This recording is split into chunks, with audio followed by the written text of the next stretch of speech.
Good morning friends, welcome back to my channel. আবার চলে আসলাম আরেকটি নিরামিষ রান্না নিয়ে। সেটি হলো পুঁই ডাঁটা রান্না করব মিষ্টি কুমড়, মূলা, বেগুন, ক্যাপসিকাম দিয়ে। তোমরা ভিডিওটা দেখতে থাকো, আশা করি ভালো লাগবে। যদি ভালো লাগে একটা লাইক করো, একটা কমেন্ট এবং একটা সাবস্ক্রাইব করো। তোমরা দেখতে পাচ্ছ প্রথমে আমি শুকনো লঙ্কা তেজপাতা দিয়েছি, তারপরে পাঁচফোড়ন দিলাম, তারপরে একটু জিরের গুঁড়ো দিয়ে নেড়ে দিলাম। আর যখন মজে টজে আসবে তরকারিটা, তখন আমি দিয়ে দেব আদা আর কাঁচা লঙ্কা বেটে।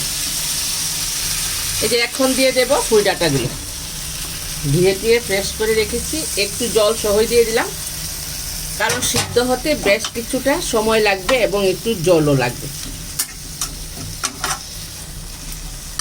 এবার একটু নুন ছিটা দিয়ে ঢেকে দেব।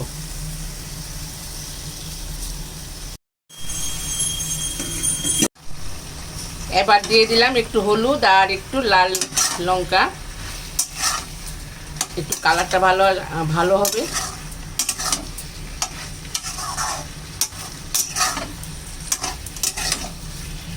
এখন খুব ভালো করে কষিয়ে নেব, কষাতে কষাতে আর একটু সিদ্ধ হয়ে যাবে। মোটামুটি সিদ্ধটা হয়ে আসছে। কিছুটা মূলা দিয়েছি, সেই মূলাগুলি একটু সিদ্ধ হতে সময় নেবে, আর সবগুলি মোটামুটি হয়ে গেছে। এবার দিয়ে দিলাম কয়েকটা কাঁচা লঙ্কা ছিঁড়ে।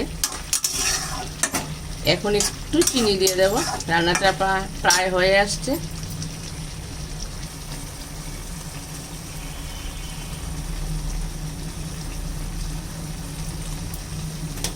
একটু চিনি দিয়ে দিলাম।